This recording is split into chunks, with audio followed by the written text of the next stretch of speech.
कि यहाँ जो हम वर्क कर रहे हैं ये हमारी परिस्थितियाँ नहीं है, ये हमारी मजबूरियाँ नहीं है, बल्कि हमारी एक शौक है। क्या बात? क्योंकि जैसा कि और मेरा बचपन से भी सपना था कि मैं आर्मी में जाऊं और फिर देश अच्छा, का बचपन सेवा से सपना था ये? सपना था मेरा हाँ। इसमें जाऊं, देश का सेवा करें। क्या देश बात? सेवा करने का। तो इनको हम पूछे ये देखे थोड़ा मन हो सका कि ने हमारे देश के सेना सबको मारा है पापा, हाँ वही सोच जाएंगे। हाँ हम भी जो है एक रोज वर्दी पहनेंगे और दुश्मन का दांत खटा करेंगे। क्या और आज वो करके दिखाई, इसलिए मैं बहुत बोझ है या सोच के मत घबराओ तुम जननी हो इस विश्व की, ऐसा करके कुछ दिखलाओ तुम। ये पहेली बोल सकते हैं, ये एक शायरी बोल सकते हैं, ये कोट है। क्यों मैंने ऐसा बोला? आप मेरे बगल में एक विजय सर हैं, आप इसे देख पा रहे होंगे। इनके माथे पे एक आप जो ये कैप देख रहे हैं, ये छोटी बात नहीं है, ये सब नहीं लगा सकता है। अब ये क्या है? इस पे लिखा हुआ है एसएसबी। मैं आपको बता दूं, मैं अभी जो आपको एक शायरी बता रहा था वो शायरी लड़कियों के लिए है, क्योंकि आज के समय में अमूमन सभी लड़कियां अपने आप को बोझ समझती है, और गांव वाले भी, जो हमारा जो समाज है, हम यूँ कह सकते हैं शहर में ये चीज़ थोड़ा ऊपर आ चुका है, हम लोग थोड़ा सा ऊपर आ चुके हैं, लेकिन गांव में अभी भी बेटियों को बोझ समझा जाता है। लेकिन उसी बीच जब एक बेटी बाहर निकलकर देश के रक्षा के लिए खड़ी हो जाती है तो आपको गर्व होगा। हमारे बगल में एक लड़की के पिता हैं और मैं उस लड़की से आपको मिलवाऊंगा जो अभी इस संस्थान से पास आउट होकर इस संस्थान में पढ़कर एसएसबी क्लियर की और देश में तैनाती के लिए तैनाती के लिए तैनात हो गई है ना। मैं आपको तैनात हो गई यूपी में। मैं आपको उनसे भी मिलवाऊंगा। सबसे पहले तो मैं उन्हीं से बात करूंगा और उसके बाद आपको इस संस्थान के बारे में मैं आपको बताऊंगा। क्या नाम हुआ आपका? मोनिका कुमारी। मोनिका कुमारी। अच्छा, क्या किस चीज़ का वर्दी है? मैं सब जान रहा हूँ, लेकिन आपके मुंह से सुनना चाहता हूँ किस चीज़ का वर्दी है और कब आपने पास किया, कौन सा एग्ज़ाम था, थोड़ा डिटेल में बताइए आप। एसएससी जीडी का एग्ज़ाम था, 2018 में फॉर्म फिलअप किए थे। जैसे कि हम 2017 में विजय सर के पास पढ़ने के लिए मतलब स्टार्टिंग की थी, तो जैसे पढ़ाई के लिए आती थी तो हमें पता नहीं था कि कौन सा फॉर्म भरूं, कैसे क्या, बस जनरल कंपटीशन जानती थी तो वो पढ़ती थी। लेकिन सर बोले कि बिहार पुलिस का फॉर्म आया है तो फॉर्म फिलअप जिसको करना है, डिफेंस में जाना है तो कर दो। तो फिर मैंने फॉर्म बिहार पुलिस का डाल दी। तो फिर सर बोले जो बिहार पुलिस सर बताए कि बिहार पुलिस का फॉर्म भरी हो, तो एसएससी जीडी का भी फॉर्म निकला है, वो फॉर्म भर दो। तो मुझे नहीं पता था, तो मैं इस पर सर से क्वेश्चन की, सर एसएससी जीडी क्या होता है? और मेरा बचपन से भी सपना था कि मैं आर्मी में जाऊँ और फिर देश का सपना था मेरा, इसमें जाऊँ, देश का सेवा करें। क्या बात? देश सेवा करने का। तो फिर मैं सर बोले, तो फिर सर से क्वेश्चन की, सर एसएससी जीडी क्या होता है? तो सर बोले कि एसएससी जीडी में ऐसे मतलब एसएसबी, बीएसएफ, सीआईएसएफ और सीआरपीएफ, मतलब कि बहुत सारे 6-7 पोस्टें होती है। तो इसमें ना आप देश सेवा कर सकती हो, आपको यूनिफॉर्म मिलेगा वर्दी। आपको था भी कि देश का सेवा करें। हाँ, वेरी तो गुड। बहुत मुझे अच्छा लगा, बहुत खुशी हुई अंदर से। फिर मैंने पापा को बताई, पापा एसएससी जीडी का फॉर्म फिलअप करना है मुझे। अच्छा, फॉर्म फिलअप करने में लड़कियां, देखिए फॉर्म फिलअप करने में आपको खुशी मिला और पापा को आप जाके बताए, क्या बात है? बताए तो पापा को भी नहीं पता था एसएससी क्या होता है। पापा को लगा एसएससी एमटीएस ऐसा सब निकलता है बिहार का, तो यही होगा, उतना नॉलेज नहीं था पापा को। तो बोले ठीक है चलो, तो पापा ही मेरा फॉर्म फिलअप किए थे। लेकिन फिर पापा को लगा सिविल लाइन का है। फिर बाद में ऐसे मैं घर में भी नहीं बताती थी कि मैं ये एसएससी जीडी का है और मुझे मतलब कि मैं देश सेवा करने के लिए जाना चाहती हूँ, मुझे यूनिफॉर्म चाहिए। फिर धीरे धीरे मुझे लगा आप ये सब बताए? नहीं, पहले नहीं बताई थी। अच्छा। फिर बाद में पापा एक रोज पूछे क्या एसएससी का एग्जाम कब होगा, तो मैं फिर बोले इसमें कौन कौन सी पोस्टें आती है, मुझे समझ नहीं आ रहा, तुम बता। पापा आप थोड़ा सा आप यहाँ जी। तो फिर मेरी मम्मी भी पूछती थी बराबर। तो फिर मैंने एक रोज हंसते हंसते मम्मी को बोल दी कि माँ एसएससी का जो मैं फॉर्म डाली हूँ तो वो ना जीडी का है, उसमें ऐसे मतलब कि सीआरपीएफ, सीआईएसएफ, बीएसएफ, एसएसबी, हाँ बॉर्डर पे खड़ा रहना पड़ेगा। हाँ बॉर्डर, मतलब बॉर्डर का जॉब है, मुझे उसमें ना जाना है बॉर्डर की। मम्मी बोली नहीं, मम्मी भी हंस के बोली नहीं, उसमें तुम्हें नहीं जाने दूंगी, कैसे मतलब कि थोड़ा रिस्की जॉब है, तो उसमें कैसे तुम जाओगी? हम बोले नहीं मम्मी, मुझे जाना है, मुझे मेरा बचपन से सपना था। तो फिर पापा को बताई, पापा ही बोले हाँ ठीक है। पापा भी थोड़ा सोचे, फिर बोले नहीं, जब तुम जाना चाहती हो तो एक बार भी मना नहीं किए थे पापा, बोले नहीं तुम निकलने के बाद? हाँ नहीं, फॉर्म जिस टाइम डाली थी एग्जाम, मैं एग्जाम देने वाली थी, एग्जाम भी नहीं दी थी। मेरे मन में बहुत सारा खुशी था कि नहीं मैं एग्जाम दूंगी, और फिर लेकिन ये कहीं घर से मना कर दिया गया तो क्या होगा? हाँ, तो फिर एग्ज़ाम जैसे मतलब एग्ज़ाम का डेट आया तो पापा ही मुझे मुजफ्फरपुर एग्ज़ाम सेंटर हुआ तो पापा लेके गए। अच्छा। हाँ, तो उस टाइम थोड़ा प्रॉब्लम था, थोड़ा आर्थिक का भी क्यों, तो फिर पापा बोले कैसे जाओगी, कैसे क्या होगा, ऐसे दूर भी है। तो फिर भैया को बताए, भैया बोले ठीक है अभी तो मैं भी पढ़ाई कर रहा हूँ। पापा बोले भैया को ले जाने, तो बोले ठीक आप ही जाइएगा तो चले जाइए। फिर मेरे भैया पापा ही मेरे साथ चले गए मुजफ्फरपुर, हाँ एग्ज़ाम दिलवाने। तो लेकिन मुझे भी ये भी अखरता था कि मैं तो एक उतना परेशान हो के घर से आई हूँ एग्ज़ाम देने मुजफ्फरपुर, इतना दूर, पापा भी मेरे साथ है, इतने भूखे प्यासे हैं। तो मुझे मतलब दिल में ये भी अखरता था, लेकिन फिर भी सोचती थी नहीं है मुझे एग्ज़ाम निकालना है। पापा भी पूरा एकदम मतलब कि गुरु महाराज का होता है, एक पूजा होता है, सत्संग होता है, वो सब पूरा मन में बोले जब नहीं एग्ज़ाम निकल जाएगा, ये जब इतना ही तुम्हारा मन में यह लालसा है जाने का। तो फिर मैं एग्ज़ाम दी, रिजल्ट आया कुछ दिन के बाद, तो मेरा सिलेक्शन हो गया, रिजल्ट में मेरा रिजल्ट आ गया। फिर अच्छा सर एक बात बताइए, एक गुरु को कैसा फील होता है? आज लाइटिंग आ रहा है।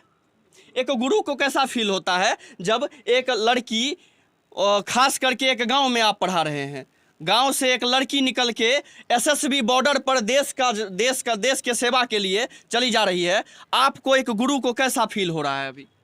सबसे पहले तो असम न्यूज़ को हम धन्यवाद देंगे कि आपने सुना और यहाँ पर इंटरव्यू के लिए आया।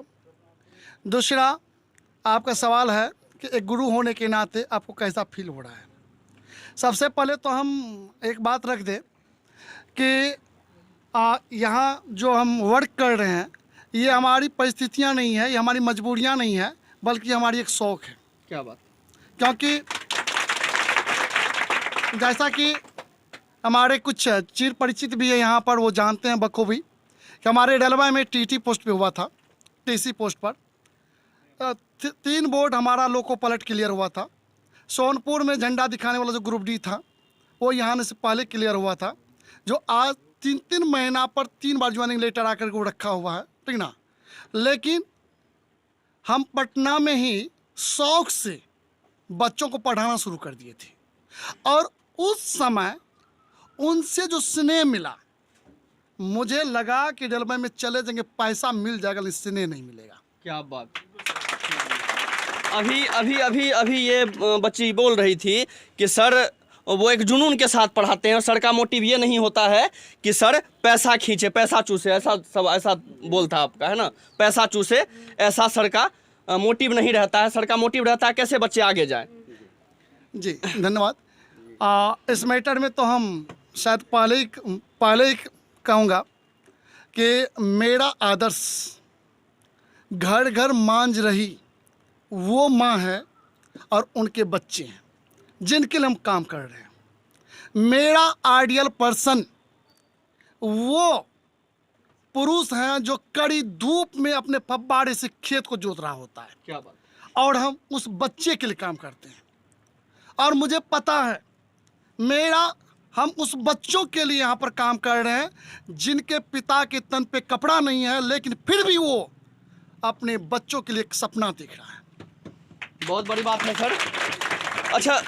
अच्छा सर, ये तो गुरु का है, मतलब फील हो रहा है आपको, प्राउड फील हो ही रहा है। एक पिता को कैसा लगता होगा जो पिता ये सोचते हैं कि बेटी देश का रक्षा के लिए जा रही है, कहीं कुछ हो गया या फिर बहुत सारे चीज़ आप सुनते भी होंगे, लेकिन इसके बावजूद आप अपनी बेटी। अच्छा सबसे पहले ये बताइए आपके घर में कितने बच्चे हैं? मुझे 5 बच्चे बाल बच्चे हैं। 5 बाल बच्चे हैं। लड़कियां कितनी हैं? लड़की 3 है। 3 लड़कियां हैं, उसमें से एक को आप देश के लिए कुर्बान कर रहे हैं सर? बीच वाली है ये। बीच वाली है। कैसा फील हो रहा है सर? सर आज मुझे बहुत प्राउड, बहुत बड़ा जो है सो मुझे ये प्राउड हो रहा है, नाज है कि हमारी बच्चिया पर कि 5 में ये प्रथम बीच वाली, इसमें जज्बा था। अब बोले ना कि बचपन से ही, और पुलवामा में नहीं घटना हुआ था हमारे सेना को, उसके बाद एक रोज जो है ये साथी सब लड़कियों सब बने सबके साथ सही सब साथ त्रिवेणी ऐसे पढ़ के आई एक जगह बात कर रही थी। उसके बाद हम आए इसको ले जाने के लिए, तो गई तो थोड़ा मनहूस थी, तो हम कहे कि क्या बात है, बोलती थी हमको हम भी मोटिवेट करते रहते थे पढ़ाई लिखाई में बाल बच्चे को, कभी कोई ब्रेक नहीं किए, जहाँ तक हमको होता था मार्गदर्शन करते रहते हैं अभी तक। तो इनको हम पूछे, ये देखे थोड़ा मन हो, तो कहा कि ने हमारे देश के सेना सबको मारा है पापा, हाँ वही सोच जाएंगे। हाँ हम भी जो है एक रोज वर्दी पहनेंगे और दुश्मन का दांत खटा करेंगे। और आज वो करके दिखाई, इसलिए मैं बहुत गर्वान्वित हूँ। जो देश की बेटी है, अब आपकी बेटी है, समाज की बेटी है, गुरुदेव की बेटी है, शिवानंद राय की बेटी नहीं है। बस इसलिए मुझे बहुत गर्व है। ये बात और है जी जी, इसमें जाने के बाद 3 साल तो लगा इनको SSCGD क्लियर करने में। बिहार पुलिस सर के निर्देश के अनुसार पहले फॉर्म भर दिए थे, उसका भी प्रक्रिया आते गया, दोनों को साथे लेते गए। ये लेटर आया, ज्वाइनिंग लेटर, गाया से जो है सो ये भी लेटर आ गया, गाया ज्वाइनिंग था 10 दिन के अंतर पर। जी बिहार पुलिस का दोनों क्लियर इनका।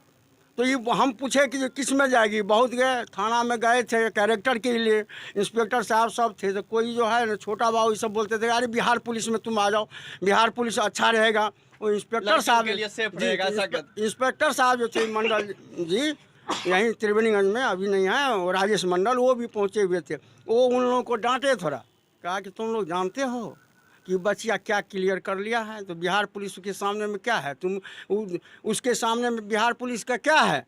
एक राज्य में कैसे बांध के रख सकते हैं? जी जी, वो देश लेवल का सेवा जो है सो करना चाहते हैं अपने समाज का, देश का, तो फिर तुम आप लोग कैसे बोल रहे हैं। तो कहा कि नहीं ठीक है।